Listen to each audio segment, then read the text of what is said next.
সে ভেবেছিল ভালোবাসা মানে একটা নতুন ঘর, একটা ছোট্ট প্রাণ যে শুধু একটু আদর চেয়েছিল।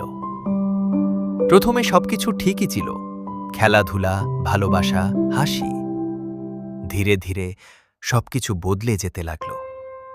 যে মানুষটা একসময় তাকে কাছে ডাকত, আজ সেই তাকে এড়িয়ে চলতে লাগল।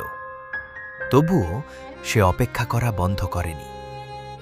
একদিন রাতের অন্ধকারে তার জীবনের সবকিছু বদলে গেল।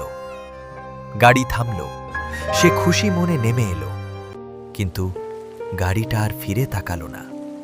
সে দৌড়ালো, চিৎকার করল, কিন্তু কেউ আর ফিরে আসেনি। তার পৃথিবীটা এক মুহূর্তে ভেঙে গেল।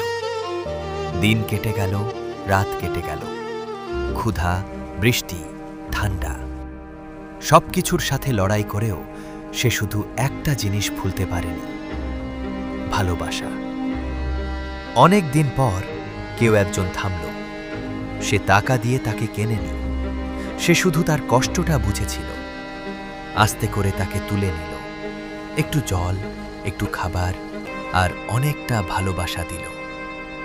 সেই প্রথম সে আবার নিরাপদ মনে করল নিজেকে। সব মানুষ একরকম হয় না, কেউ ফেলে দেয় আর কেউ জীবন ফিরিয়ে দেয়। তাই বলছি, ভালোবাসতে পারলে তবেই আমাদেরকে নিয়ে এসো বাড়িতে।